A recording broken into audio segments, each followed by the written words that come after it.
Welcome to Have You Read It, the channel where we bring books to life, one summary at a time. Whether you're here for self-help, personal growth, or business inspiration, there's something for everyone. Today, we're diving into Yuval Noah Harari's Sapiens, A Brief History of Humankind. This book isn't your typical history lesson. It's a sweeping exploration of humankind, from the Stone Age to the present day, examining the big ideas, innovations, and forces that have shaped our species and the world around us. Prepare to have your perspective on everything challenged. Harari begins by framing history within the grand scheme of the universe's evolution, from physics and chemistry to biology, culminating in the emergence of Homo sapiens. He emphasizes that for much of our existence we were insignificant animals, just another species of great ape, with no greater impact on our environment than gorillas or jellyfish. But then something extraordinary happened: the cognitive revolution. Around 70,000 years ago, a mysterious change in the internal structure of the sapiens' brain ignited a new type of language. Unlike the language of other animals, this new language allowed us to discuss things that don't exist, like myths, legends, and gods. This ability to create shared fictions, as Harari calls them, became the key to our success. It allowed large numbers of strangers to cooperate effectively and build complex societies. Think about it. Corporations, money, nations, these are all collective fictions. They exist because we believe in them. This ability to create imagined realities was revolutionary, allowing sapiens to adapt and change behavior rapidly, bypassing the slow pace of genetic evolution. This cultural evolution became the fast lane to our dominance, outstripping other human species like Neanderthals and Denisovans, who couldn't adapt as quickly to changing challenges. While there's debate about whether sapiens interbred with other human species or simply replaced them, their disappearance leaves sapiens as the last human standing. So what was life like for these ancient foragers? The sources describe a life very different from our own, more connected to the natural world, and less cluttered with material possessions. Foragers needed an encyclopedic knowledge of their surroundings, the plants, the animals, the changing seasons, to survive. They were probably animists, believing that everything, trees, rocks, rivers, possessed a soul and consciousness. While some scholars debate whether foragers lived in communes or nuclear families, Harari emphasizes the diversity of forager societies, arguing that there wasn't one natural way of life. Harari also challenges the romantic notion of foragers living in harmony with nature. He points to the extinction of megafauna in Australia and America as evidence of sapiens' destructive potential, arguing that the arrival of humans often meant ecological catastrophe for the local flora and fauna. He even suggests that if sapiens had never arrived in Australia, it would still be home to giant kangaroos and marsupial lions. The next major turning point in sapiens' history is the agricultural revolution, which began about 12,000 years ago. Harari controversially calls it history's biggest fraud. While agriculture led to increased food production and allowed for population growth, it didn't improve the quality of life for the average person. Farmers worked harder than foragers and had less varied diets, leaving them more vulnerable to disease and famine. Harari argues that wheat domesticated us, rather than the other way around.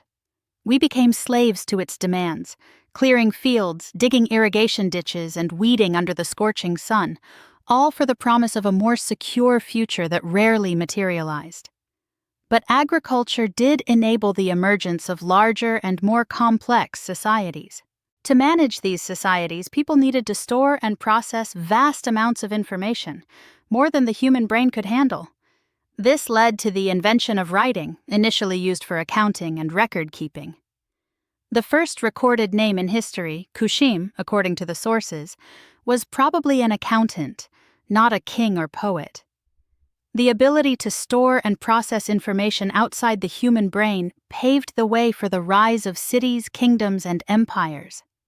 Empires, Harari argues, have been the world's most common form of political organization for the past 2,500 years. While they were often built and maintained through violence and oppression, they also played a vital role in unifying humankind, spreading ideas, technologies, and cultures. The sources describe how imperial languages, laws, and customs often outlasted the empires themselves, shaping the cultures we live in today. Another unifying force, according to Harari, is religion. He defines religion as a system of human norms and values that is founded on a belief in a superhuman order. While ancient religions were often local and exclusive, the first millennium BC saw the emergence of universal and missionary religions, like Buddhism, Christianity, and Islam, which sought to unite all of humankind under a single set of beliefs. These religions were powerful tools for creating large-scale cooperation, giving superhuman legitimacy to imagined social orders.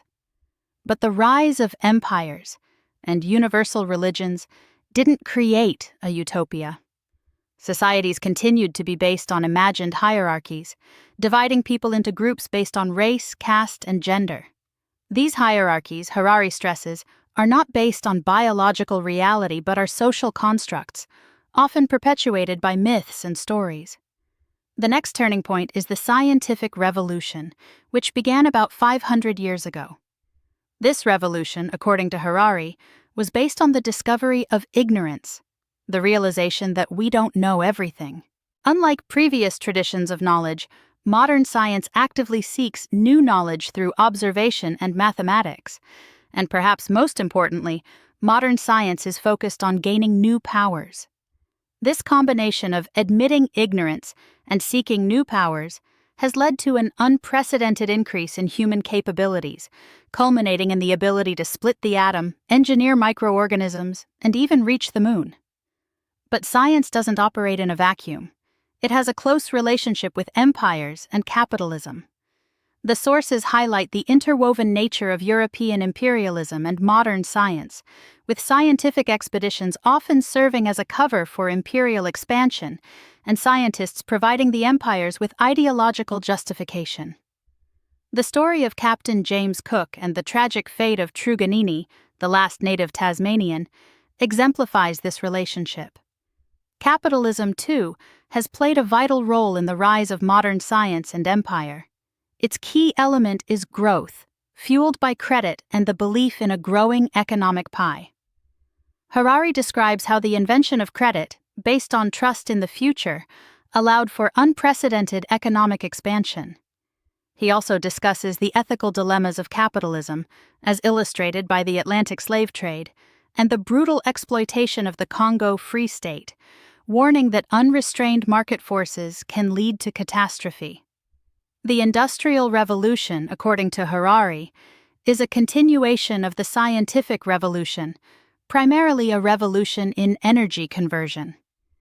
It has demonstrated that there is no limit to the amount of energy available to us. The only limit is our ignorance. This has led to an explosion of human productivity, especially in agriculture. But this has come at a price. Industrial agriculture treats farm animals as machines, ignoring their subjective needs and causing immense suffering. This explosion in production also gave rise to a new ethic: consumerism. People are now encouraged to constantly buy new products and services, even if they don't need them. This is the other side of the capitalist coin. The rich are told to invest. The rest of us are urged to buy. Harari suggests that this is perhaps the first religion in history whose followers actually do what they are asked. The Industrial Revolution has also led to the collapse of the family and the local community and their replacement by the state and the market. While this has brought about some positive changes, such as greater security and more individual freedom, it has also created a world of alienated individuals who are more vulnerable to the machinations of the state and the market. The sources point to the rise of imagined communities like the nation and the consumer tribe, which provide a sense of belonging in a world of strangers.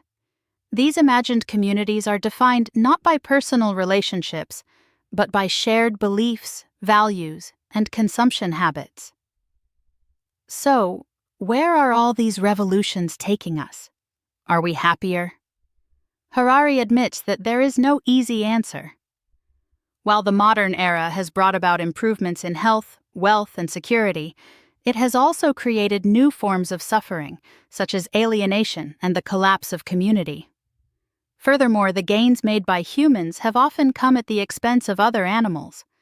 Harari suggests that happiness depends more on our expectations than on objective conditions.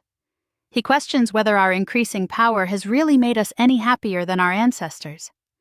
The final chapter paints a somewhat unsettling picture of the future.